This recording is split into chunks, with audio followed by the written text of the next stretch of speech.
गोष्टी नवी कहाणी आजी आजोबा नित्य सांगती गाती हसती दिशा दहाही आनंदाची नवी पर्वणी ज्ञान रंजन अशी ही खाणी झरा नेऊया श्रोत्यांच्या मनी अनुभव अनुभव.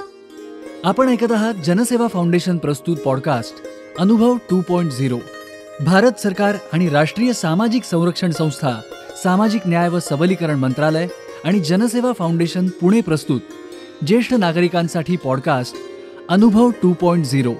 प्रकल्प समन्वयक डॉक्टर आर श्रीधर आणि Ashish Tiwari, programme producer doctor Vinod Shah आणि गणेश डावळे, निर्मिती आधीश पायगुडे, स्टुडिओ एल्कॉम पुणे, ध्वनिमुद्रण मुकुंद फडकले.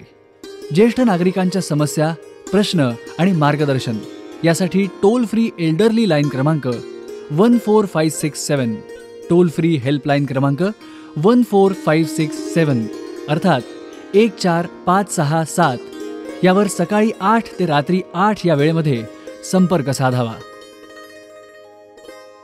ज्येष्ठ नागरिक बंधू भगिनींनो, मी दिलीप पवार, पुणे शहर मध्यवर्ती ज्येष्ठ नागरिक संघटना शिखर संघटना उर्फ एस्कॉप याचा अध्यक्ष म्हणून काम करतो आहे.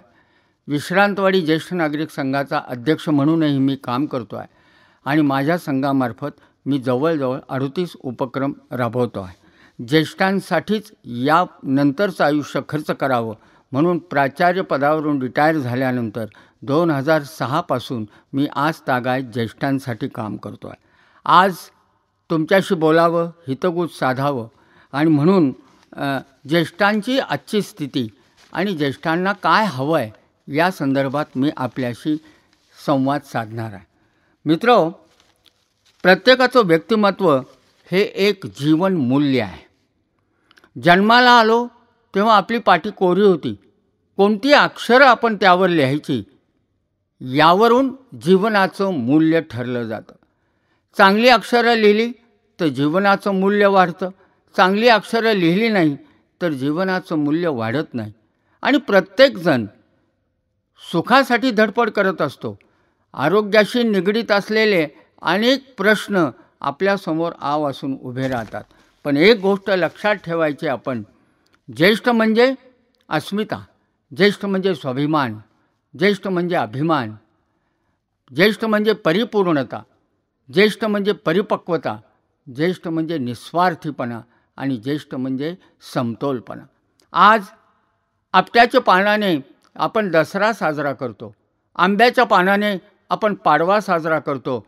आपण लोकांना सांगितलं पाहिजे की या ज्येष्ठांच्या तळहातावरच्या रेषांनी तरुणांनी त्यांचं आयुष्य साजरं करावं. वृद्धापकाळ वाईट नाही, पण तो चांगल्या अर्थानं कामी लावणं हे आपलं काम आहे. आणि म्हणून ज्येष्ठांच्या संदर्भामध्ये आपण काही गोष्टी मुळात आपणच ठरवल्या पाहिजेत.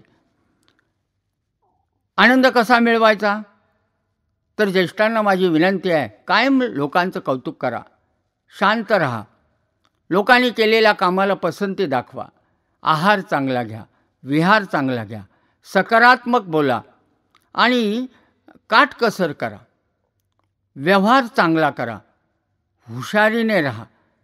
प्रत्येक गोष्टीला नंतर करू नका, कारण नंतर केल्याने अंतर वाढतं आणि त्याचा परिणाम आपल्यालाच भोगावा लागतो.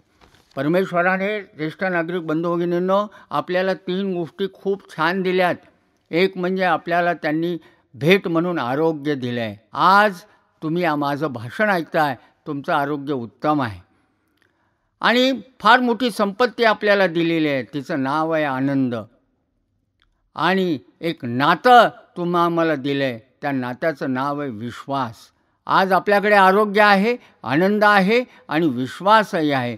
त्यामुळे ज्येष्ठांना यापुढचा काळ अत्यंत आनंदाने घालवायला हरकत नाही. आपली सायंकाळ सोनेरी व्हावी हा हेतू मनात ठेवून आपण ज्येष्ठ आहोत, थकलेले आहोत, आपल्याला काहीच करता येत नाही, अशा प्रकारचा विचार तुमच्या मनात कधीही येता कामा नये. मला एक गोष्ट आवर्जून सांगितली पाहिजे की मंजिलें उन्हीं को मिलती है जिनके सपनों में जान होती है। पंख होने से कुछ नहीं होता, हौसलों से उडान होती है. आणि म्हणून आपल्या मनामध्ये मोठं स्वप्न, मोठी आकांक्षा असली पाहिजेत, म्हणजे आपण चांगलं काम करू शकतो. मित्रो, ज्येष्ठ नागरिकांना आज समाजामध्ये, घरामध्ये, बाहेर, स्थानिक स्वराज्य संस्थात, राज्य सरकारमध्ये, शहरामध्ये, समाजामध्ये स्थान कमी आहे. त्यांना उपेक्षित मानलं जातं, गृहीत धरलं जातं आणि त्यांच्याकडे दुर्लक्ष केलं जातं.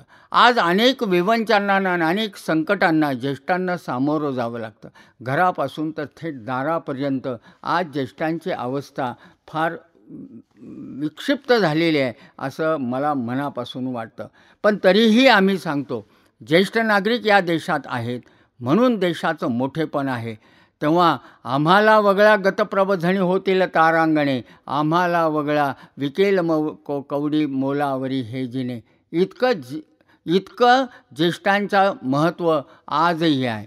या ज्येष्ठांना गोष्ट आपण लक्षात घेतली पाहिजे.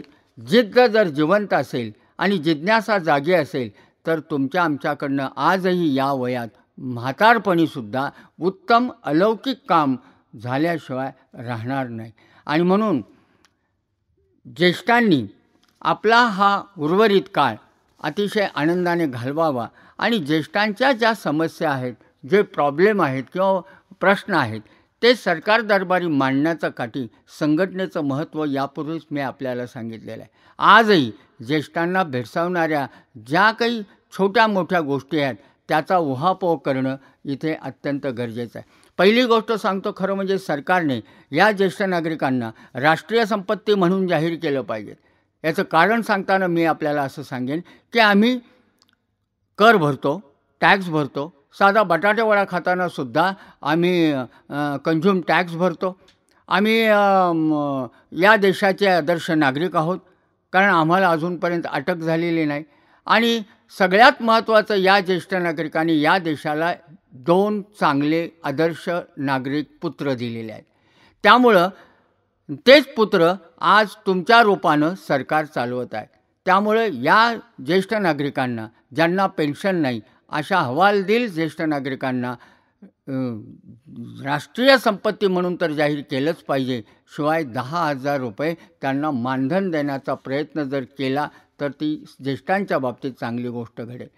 दुसरा प्रश्न असा आहे आमचा, ॲट्रॉसिटीचा कायदा ज्याप्रमाणे आहे त्याप्रमाणे ज्येष्ठांना कुणी बोलेल, अपशब्द बोलेल, त्यांची अवहेलना करील, चेष्टा करील, कुचेष्टा करील, त्याला तो कायद्याने गुन्हा मानला जावा. आज शिक्षण क्षेत्रातले शिक्षकांचे प्रतिनिधी विधान परिषदेवर जातात आणि पदवीधर मतदारसंघातले प्रतिनिधी विधान परिषदेवर प्रतिनिधी म्हणून जातात. आणि महाराष्ट्रामध्ये 1,36,00,000 आहेत आणि देशामध्ये जवळजवळ 15 कोटी ज्येष्ठ नागरिक आहेत. एवढी मोठी संख्या ज्येष्ठांची आहे. म्हणून आमची मागणी अशी आहे की विधान परिषदेवर सुद्धा ज्येष्ठांचा एखादा प्रतिनिधी घेतला जावा. शासकीय समित्यांवर ज्येष्ठांचे प्रतिनिधी घेतले पाहिजेत. याचं कारण असं की ही सगळी चालती बोलती विद्यापीठं आहेत. विविध क्षेत्रामध्ये विविध मोठमोठ्या पदांवर काम करून रिटायर झालेली ही सगळी माणसं आहेत. यांच्याकडे अनुभव प्रचंड आहे. त्यांच्या अनुभवाचा उपयोग शासकीय समित्यांवर त्यांना घेऊन केला पाहिजे. महानगरपालिकेमध्ये ज्येष्ठांसाठी स्वतंत्र कक्ष असला पाहिजे. त्यांचा अनुभवाचा उपयोग महानगरपालिकेने करून घेतला पाहिजे. महानगरपालिकेमध्ये ज्येष्ठांची एखादी कमिटी असली पाहिजे आणि त्या ज्येष्ठांच्या महानगरपालिकेच्या सगळ्या उपक्रमांमध्ये ज्येष्ठांना सहभागी करून घेतलं पाहिजे. दुसरी मागणी आमची अशी आहे की सर्व पोलीस स्टेशनमध्ये ज्येष्ठांसाठी एक स्वतंत्र कक्ष असला पाहिजे. एक नोडल ऑफिसर त्या ठिकाणी असला पाहिजेत, कारण त्या ज्येष्ठ पोलीस स्टेशनच्या आजूबाजूला जी वस्ती आहे तिथे एकाकी राहणाऱ्या ज्येष्ठ नागरिकांशी या नोडल ऑफिसरच्या माध्यमातून पोलिसांनी त्यांच्याशी सुसंवाद साधला पाहिजेत. कारण एकाकी लोकांकडे सगळं काही आहे पण त्यांना बोलायला कोणी नाही. ही बाब अत्यंत प्रश्नांकित करणारी आहे. महानगरपालिका आम्हाला स्वतंत्र फुटपाथ देऊ शकतं. महानगरपालिका आम्हाला स्वतंत्र गार्डन देऊ शकतं. महानगरपालिका केवळ आणि केवळ ज्येष्ठांच्यासाठी हॉस्पिटल देऊ शकतं. महानगरपालिका आम्हाला स्वतंत्र बस देऊ शकतो. आणि त्यामुळं केंद्र शासनाने, राज्य शासनाने ज्या आरोग्याच्या सुविधा आम्हाला दिलेल्या आहेत त्या अतिशय उत्तम आहेत आणि उत्तमरित्या त्या आमच्या ज्येष्ठांना आवडलेल्या आहेत. परवा मध्यंतरी महाराष्ट्र शासनाने सुद्धा जाहीर केलं की सर्व ज्येष्ठ नागरिकांना त्या त्या शहरातल्या महानगरपालिकांनी सरकारी जागा शोधून विरंगुळा केंद्र त्या संघटनेला देण्याचा प्रयत्न केला पाहिजे. आयुष्यमान भारत योजना फार सुंदर योजना सरकारने आमच्यासाठी दिलेली आहे आणि ही योजना मात्र अपेक्षा अशी आहे की पांढऱ्या पेन्शनधारकांना किंवा कार्डधारकांना न करता 60 नंतर सर्व वयाच्या लोकांना द्यावेत. रिझर्व्ह बँकेचे सुद्धा जे डिपॉझिट आम्ही ठेवतो त्याचासुद्धा व्याज वाढलं पाहिजेत असं आमची इच्छा आहे. किमान बँक ठेवीवर 2% व्याज हे दिलं पाहिजे. TDS कपात रद्द करावी अशी आमची अपेक्षा आहे.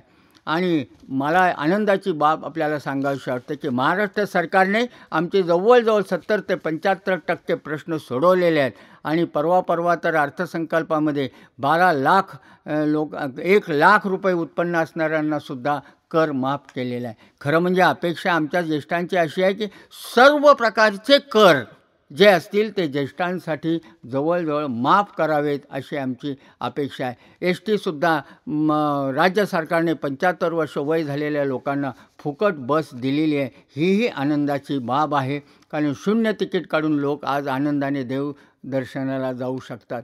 तेव्हा वृद्धाश्रम असावेत पण वृद्धाश्रमांची संख्या वाढावी अशी आमची इच्छा नाही. पण जे वृद्धाश्रम आपण काढणार आहात ते शासन मान्य असले पाहिजेत आणि त्याला अनुदान असलं पाहिजेत. आमची अपेक्षा अशी आहे की आम्हाला स्वतंत्र मंत्रालय असलं पाहिजेत. आज आमचं मंत्रालय सामाजिक न्याय विभागामध्ये एक भाग म्हणून सध्या ठेवलेलं आहे. 1,36,00,000 ही महाराष्ट्राची ज्येष्ठांची संख्या आहे. जवळजवळ रशियाची लोकसंख्या एवढीच आहे. रशियाला तर सरकार आहे आणि परराष्ट्र मंत्रालयामध्ये 15 लाख कर्मचारी काम करतात. रेल्वेमध्ये सुद्धा 14-15 लाख लोक काम करतात आणि त्यांच्यासाठी स्वतंत्र मंत्रालय आणि 15 कोटी ज्या ज्येष्ठांची संख्या आहे त्याला साधा मंत्री मिळत नाही. तेव्हा स्वतंत्र मंत्रालय ही सुद्धा आमची अपेक्षा आहे आणि या सगळ्या गोष्टी सरकारने द्याव्यात अशी आमची मनापासूनची इच्छा आहे. पण मी आमच्या ज्येष्ठांना कायम सांगतो आणि सल्ला देतो, स्वप्न भंगलं म्हणून रडायचं नसतं, रंग उडाले म्हणून चित्र फाडायचं नसतं, सर्वच काही आपलं नसतं. आकाश रिकामं आहे तरी आपल्या लक्षात येईल काही ठिकाणी आकाश रिकामंच दिसतं. त्याला एक गोष्ट आपण लक्षात ठेवायची, आयुष्य लहान आहे पण छान आहे. रडतोस काय बेट्या, लढण्यात खरी शान आहे. काट्यातही फुलांची कमान आहे. म्हणून आहे त्या परिस्थितीमध्ये सहकार्य आणि सहचार्य दाखवून सरकारला बरोबर घेऊन ज्येष्ठांनी उर्वरित काळ आणि त्यांची सायंकाळ सोनेरी करण्यासाठी सकारात्मक दृष्टिकोनातून प्रयत्न करण्याचा प्रयत्न केला पाहिजे. आणि म्हणून माझ्या ज्येष्ठांना मी कायम सांगतो, कोण आपल्यासाठी काय करतं आणि कोण काय करत नाही, कोण आपल्याला देतं आणि कोण देत नाही, आपण काय कमावलं आणि काय गमावलं याचा कुठलाही विचार ज्येष्ठांनी या काळात न करता अत्यंत आनंदाने म्हटलं पाहिजेत आणि जिद्दीनं बोललं पाहिजेत. संकट काळात मी लोकांना सांगतो असं बोला. संकट काळात सतत स्वतःला सांगा, शर्यत अजून संपलेली नाही कारण मी अजून जिंकलेलो नाही. धन्यवाद.